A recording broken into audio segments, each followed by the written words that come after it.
ผัวเลิกล่าไปมีเมียใหม่ส่วนเมียกะอยู่กับลูกตามลำพังเลี้ยงดู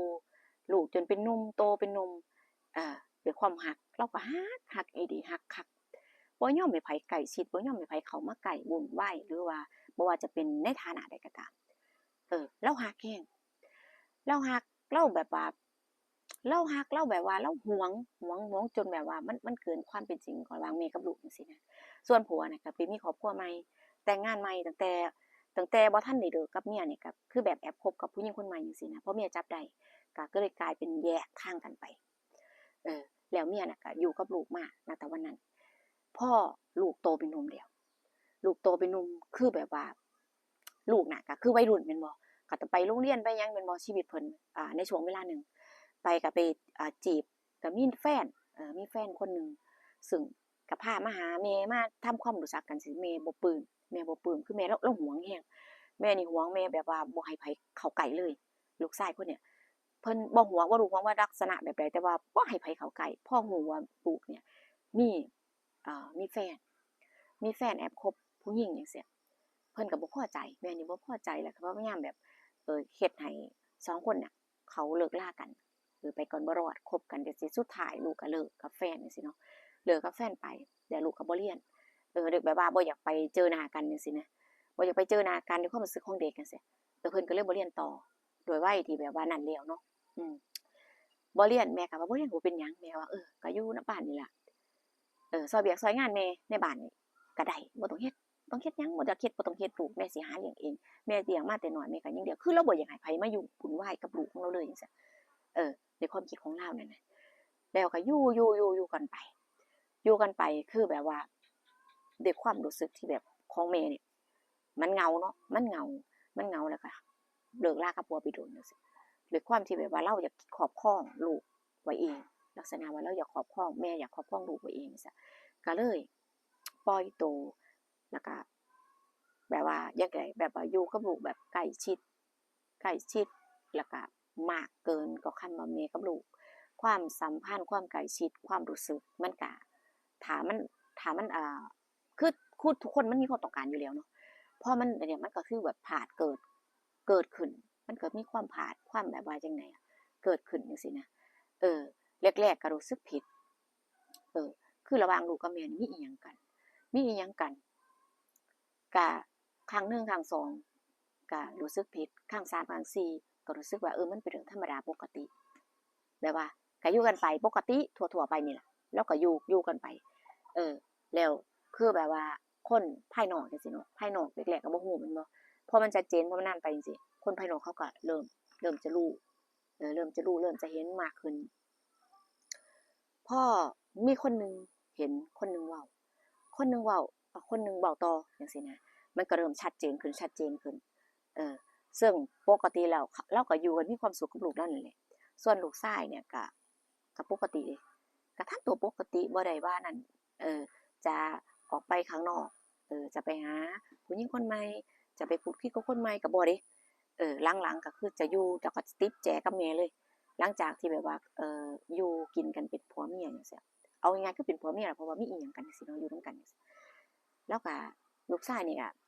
ลักษณะแบบว่าก็เฉยๆก็ทำตัวปกติระหว่าง2คนนี่อยู่กันมีความสุขแล้วทีนี้มันก็เลยมีแบบว่าคนเว้าเนาะพอคนฮู้คนเว้าคนนั้นเว้าคนนี้เว้าคนนี้พูดถึงเพิ่มเติมเข้าไปจังซี้นะให้มันจั่งใดเวลาคนเรามันสิเรื่องบ่อยู่คงที่แม่นบ่ล่ะแล้วทีนี้ก็คือแบบว่ามันก็เริ่มแบบคนบ่ชอบคนเกลียดชังคนรับบ่ได้ก็เลยกลายเป็นเฮ็ดจั่งใดล่ะระหว่างแม่ลูกจังซั้นนะแต่ว่าเขาก็อยู่กันได้เดะระหว่าง2คนเขาก็อยู่กันได้อยู่กันแต่ว่าบ่มีลูกบ่ฮู้ว่าเราบ่ปล่อยให้มีบ่หรือว่าอิหยังจั่งใดแต่ว่าเราก็อยู่นำกันเป็นผัวเมียแต่ว่าบ่มีลูกนำกันแม่ก็บ่ทันได้เฒ่าอิหยังก็ถือว่าถ้าเกิดว่านั้นแต่ละฝ่ายร่างกายแข็งแรงก็สามารถที่จะมีลูกได้จังซี้นะก็เราก็น่าจะเข้าใจว่าถ้าการมีลูกในลักษณะเนี้ยคือเด็กมันจะเป็นเด็กที่บ่แข็งแรงเป็นเด็กที่ร่างกายมีปัญหาบ่ว่าจะเป็นด้านอาจจะเป็นพิการทางสมอง ทางร่างกายอิหยังต่างๆเสียมันก็มีโอกาสเป็นไปได้เนาะเพราะว่ามันยีนเดียวกันจังซี่นะเป็นยีนเดียวกันลักษณะพอเป็นยีนเดียวกันถ้าเกิดว่าลูกจังซี่ก็บ่อยากจะเพิ่มภาระถ้า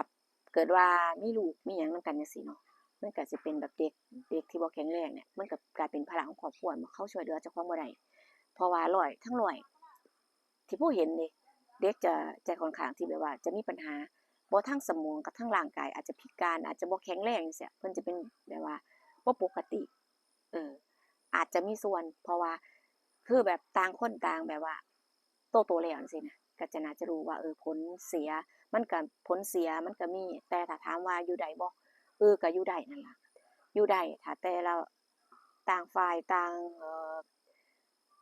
เปิดใจรับกันได้แต่ถ้าพูดถึงเรื่องศีลธรรมแน่นอนมันว่าบ่ถูกต้องนั่นแหละอันนี้ก็คือบ่ได้พูดที่เอามาเว้าบ่ได้ว่าสนับสนุนหรือว่ามองว่ามันถูกต้องเด้แต่ว่าผู้เอามาพูดถึงเนี่ยคือว่าสำหรับคน2คนเนี่ยมันอยู่กันได้แต่ว่าสำหรับศีลธรรมความถูกต้องจังซี้มันบ่ถูกต้องศีลธรรมอันแน่นอนแหละแม่นบ่มันก็พูดถึงเรื่องศีลธรรมเนาะมันก็เป็นเรื่องที่หลายๆคนเข้าใจนะแล้วก็ถ้ามีลูกจังซี้ถ้ามีลูกเนี่ยผลเสียมันสิค่อนข้างที่จะมากบ่ว่าจะเป็นด้านพ่อกับลูกหรือแม่กับลูกหรือแต่ว่าเพราะว่ามันเป็นยีนเดียวกันจังซี่นะแม่กับลูกหรือพี่กับน้องจังซี้ถ้าเกี่ยวพันเรื่องสายเลือดจังซี้ถ้าเป็นญาติ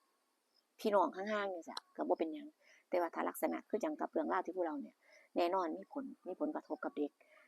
แต่ว่าก็บ่เห็นมีลูกนำกันจังซี่เราบ่มีลูกนำกันจังซี่นะแต่ว่าคนเว้าเนาะพอเมื่อยเว้าก็เซาเว้าเองเขาก็อยู่กินกันปกติไปไสมาไสนี่เกี่ยวก้อยจับมือกันเดินคือจังกับคนทั่วไปนี่แหละแล้วก็ใช้ชีวิตปกติคนเว้าไปเว้ามาเพิ่นก็เมื่อยจังซี่นะเว้าไปเว้ามาเขาก็บ่ได้เป็นเดือดเป็นร้อนเขาใช้ชีวิตปกติเขาอยู่ได้จังซี้เขามีความสุขดีจังซี้ก็เลยลืมหลายวันหลายปีเข้าไปมันก็ลืมเนาะก็แล้วไปก็คือเราก็ใช้ชีวิตแบบคือคนอื่นทั่วไปจังซี่อันนี้คือเป็นเรื่องเล่านะคะทุกคนเรื่องเล่าส่วนหนึ่งก็สร้างขึ้นมาจากคงเรื่องเล่าจริงแล้วก็มีการแต่งเติมเล็กๆน้อยๆให้มันเป็นเรื่องเป็นราวที่น่าฟังเนาะแต่ว่าที่เอามาเล่าในทุกเรื่องเนี่ยมันบ่เป็นการสนับสนุนหรือว่าสนับสนุนให้คนเฮ็ดผิดศีลธรรมนี่พี่น้องบ่เป็นการสนับสนุนให้เฮ็ดผิดศีลธรรมแต่ว่าพูดถึงเรื่องเป็นไปได้กับศีลธรรมกับเรื่องที่ควรบ่ควรจังซี้เฮาก็น่าจะแยกแยะกันได้เนาะสำหรับ FC ที่เข้ามารับชมรับฟังนะคะเจอกันคลิปหน้าพี่น้องดูว่าผู้สิมีเรื่องเล่าหยังมาเล่าสู่กันฟังอีกนะคะขอบคุณทุกการรับชมนะคะขอบคุณกำลังใจที่มีให้กันสำหรับทุกคน